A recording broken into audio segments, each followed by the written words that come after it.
নমস্কাৰ মই মঞ্জিত তাঁতী আৰু আপোনালোকক স্বাগতম জনাইছোঁ মোৰ এটা নতুন ব্লগলৈ আৰু বিশেষকৈ আজি এইটো এডুকেশ্যনেল পাৰপজ হ'ব তো আজি মই ডিব্ৰুগড়ৰ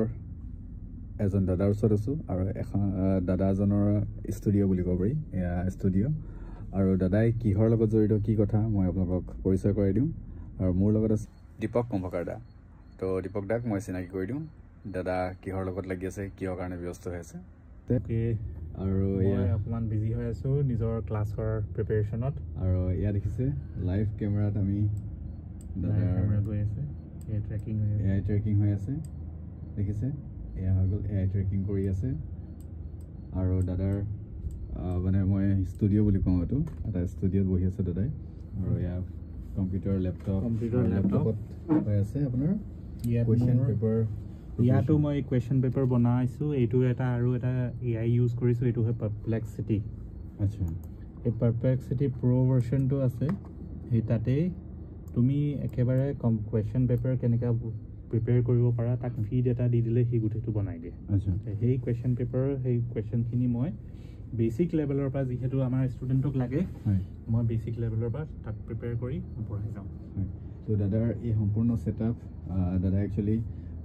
এক্সামৰ কোচিংবিলাক প্ৰভাইড কৰে তো দাদা কি কোচিঙৰ কাৰণে প্ৰিপেৰেশ্যন কৰায় ষ্টুডেণ্টক আমি এতিয়া এট প্ৰেজেণ্ট এতিয়া JEE যোনটো জুনিয়ৰ এডমিনিষ্ট্ৰেটিভ এছিষ্টেণ্ট হওক থাৰ্ড গ্ৰেড ফ'ৰ্থ গ্ৰেড হওক যোনখিনি পৰীক্ষা থাৰ্ড গ্ৰেড ফ'ৰ্থ গ্ৰেড হওক বা GD মানে SSC GD হওক কনষ্টেবলৰ পৰীক্ষা হওক পুলিচৰ SI পৰীক্ষা হওক গোটেইখিনিৰ প্ৰিপেৰেশ্যন আমি ইয়াত কৰাওঁ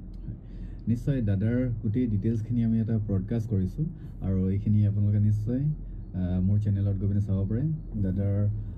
যি লাইভ ছেশ্যন থাকে সেইবিলাকৰ চেনেলৰ ডেছক্ৰিপশ্যন সম্পূৰ্ণ গোটেই ডিটেইলছবিলাক মই শ্বেয়াৰ কৰিম আৰু দাদা দীপক দা হৈ গ'ল ডিব্ৰুগড়ৰ নিবাসী আৰু দাদাৰ নিজৰ ঘৰৰ পৰাই এই সম্পূৰ্ণ প্ৰচেষ্টা চলাই আছে নহয় জানো দাদা হয় দাদা এড্ৰেছটো কি হয় অকণমান জনাই দিবচোন এড্ৰেছটো হয় বঙালগাঁও ডিব্ৰুগড়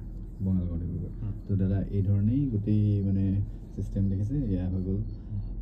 তেওঁ লাইভ ক্লাছ যি লয় তাৰ সম্পূৰ্ণ ছেটআপ আৰু তেওঁ কুৱেশ্যন পেপাৰ হৈ গ'ল গোটেইবিলাক তেওঁ প্ৰিপেৰেশ্যন ইয়াৰ পৰাই কৰে আৰু সম্পূৰ্ণ মানে তেওঁ চেষ্টা কৰিছে যে